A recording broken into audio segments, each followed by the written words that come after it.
Variety has reported that Jimmy Kimmel and Disney are working to reach a compromise to bring back the Jimmy Kimmel Show. Insiders caution that while no agreement is in sight, discussions are continuing.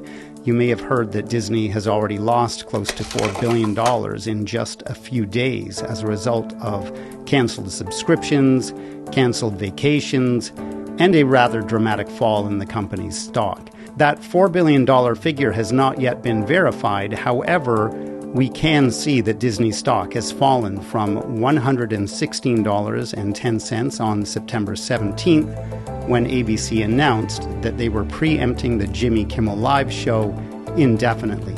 And it has since fallen to $111.96 today on September 22nd. Given that there are 1.8 billion shares of Disney stock outstanding, a $4.14 loss per share does result in a $7.45 billion loss in market capitalization for the company. As a reminder, Disney owns ABC, which produces the Jimmy Kimmel Live show. To provide context, Kimmel's remarks regarding the MAGA movement's reaction to the assassination of Charlie Kirk drew threats from Brendan Carr, who is the chair of the Federal Communications Commission. Carr claimed that Jimmy Kimmel attempted to directly mislead the American public. You can see for yourself whether you think that is the case. We had some new lows over the weekend with the MAGA gang desperately trying to characterize this kid who murdered Charlie Kirk as anything other than one of them and doing everything they can to score political points from it. You can see how hard the president is taking this. My condolences on the loss of your friend Charlie Kirk. May I ask, sir, personally, how are you holding up over the last day and a half, sir? I think very good. And by the way, right there, you see all the trucks? They've just started construction of the new ballroom for the White House. Yes. He's at the fourth stage of grief, construction. So Jimmy Kimmel said that MAGA was trying to depict the shooter as not being one of them, which is 100% true. And he followed that up with a news clip showing how Donald Trump reacted when he was asked how he was doing following the shooting of Charlie Kirk. That news clip was not doctored or taken out of context, but it certainly proved to be highly embarrassing to Donald Trump.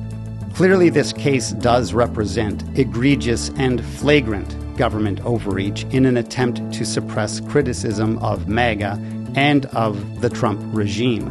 Ironically, this issue, along with the Epstein files, is yet another case that seems to be uniting the left and the right against the Trump regime, because neither side wants to have their freedom of speech curtailed or suppressed.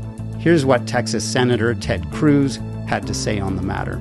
And I got to say, that's right out of Goodfellas.